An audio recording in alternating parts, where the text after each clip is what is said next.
Sunil સોનવણે association of Indian જર્નલિસ્ટના રાષ્ટ્રીય અધ્યક્ષ નાસિરનગરની અંદર જે પત્રકારો પર હુમલો થયેલો છે એ ખૂબ નિંદનીય ઘટના છે। એક મ્યુનિસિપાલિટીના કર્મચારીઓ દ્વારા પત્રકારો પર જાન લેવા હુમલા સુધીની કોશિશ કરવામાં આવી એ પત્રકાર જગત માટે બહુ દુઃખભરી કહાની છે। અમે સરકારને રીતનું આવેદન આપવા આવ્યા છે કે પત્રકારો પર જે થતા હુમલાઓ છે એ ગુજરાતભરમાં નહીં પણ દેશભરમાં રોકાવા જોઈએ। પત્રકારોની સુરક્ષા માટે જ્યારે પત્રકાર કવરેજ કરવા જાય છે ત્યારે એમને પોલીસ પ્રોટેક્શન મળવું જોઈએ, કારણ કે પત્રકાર ભારતની ચોથો સ્તંભ માનવામાં આવે છે। પત્રકાર જે વ્યક્તિ છે જે આખા દેશને અને દુનિયાને સચ્ચાઈનો આઈનો દેખાડે છે અને તે પણ તો નિસ્વાર્થ ભાવે।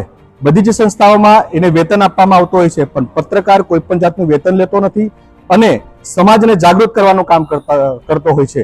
તો આવા સંજોગોમાં જ્યારે પત્રકાર પર હુમલો કરવામાં આવે છે એક શર્મની વાત છે।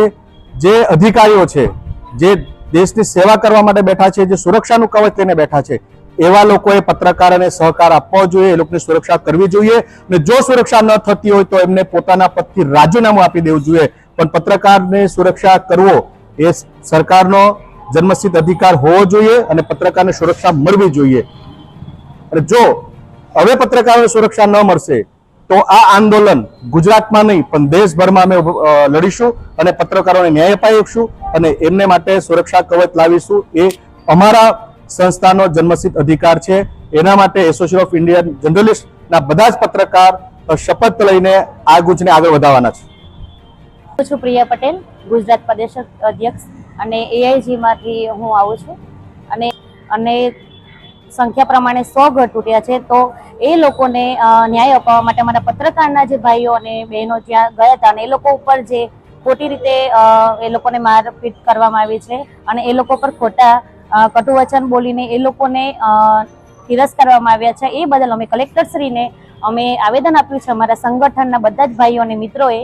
અને જે અમે એક પત્રકારના હિત માટે જે કાર્ય કરી રહ્યા છીએ એ હિત માટે અમે એક જૂથ બનાવી રહ્યા છે કે પત્રકારને ન્યાય મળવો જોઈએ। પત્રકાર એ આપણા દેશ માટે, આપણા જે બી કાર્યકર્તા માટે જે બી જાણકારી લાવે છે એ સાચી અને એકદમ ક્લિયર હોય છે અને એ પત્રકારો પર જે આક્ષેપ લગાવે છે, જે પત્રકારને ખોટી રીતે નિંદકીય રીતે પત્રકારને જો એ લોકો ખરાબ ઠેરાવે છે તો એ લોકો માટે તો હું જરૂર કહીશ કે પત્રકારો માટે એક સાચી અને સુરક્ષિત એ લોકોને એ આપવી જોઈએ, સેવા આપવી જોઈએ અને ન્યાય આપવો જોઈએ। પત્રકાર માટે પણ એક સારી એવી યોજના કરવી જોઈએ કે પત્રકાર સેફ રહે અને વ્યવસ્થિત એ લોકોના ફેમિલી જોડે રહીને પણ એ ગર્વથી અને માનથી એનું સ્તર ઊંચું કરીને પણ રહી શકે છે।